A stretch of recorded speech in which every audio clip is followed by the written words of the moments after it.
When we think about longevity of the spine, musculoskeletal system, there's this concept in the pain management world called the biopsychosocial model for pain. I think it's a valid concept, but I think it more broadly applies to our ability to stay functional and to live lives with modest to minimal pain. The biopsychosocial model of pain basically says there's more factors than just what we see on an MRI that would predict the level of pain that someone experiences and their level of disability. Biology is definitely a part of it, but social relationships and mental health are also a significant part of it. So as we contemplate the various ways that we each maintain spinal longevity and stay active and stay healthy long term, we need to be thinking about all three categories. Let's take one example of how this model of thought can be very powerful. All of us need to be very deliberate about cell phone usage if we want to have spinal longevity. Why is that? Well, biology. If I'm on my cell phone for extended periods of time with my neck flexed forward, that can lead to chronic and irreversible ligament injury in my neck. No question about it.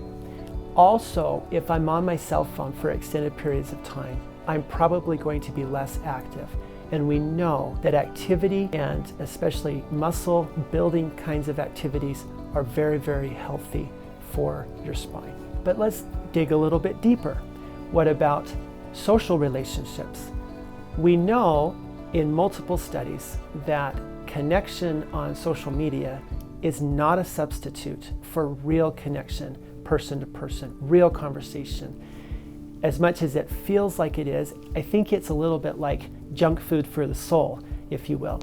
It's like eating McDonald's and not eating the more nutritious meal. Social media connection is not necessarily a bad thing, but if it's starting to take the place of real connection with friends and family, it can be. So cell phone usage is a threat to our social relationships, and it's something to think about as you consider how you use a cell phone. Finally, mental health.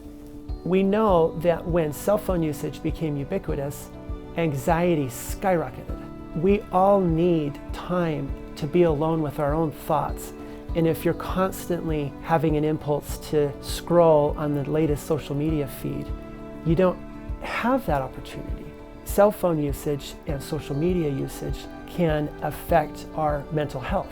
Now put them all together. I have potential for chronic ligament injury, less social connection, and increased anxiety.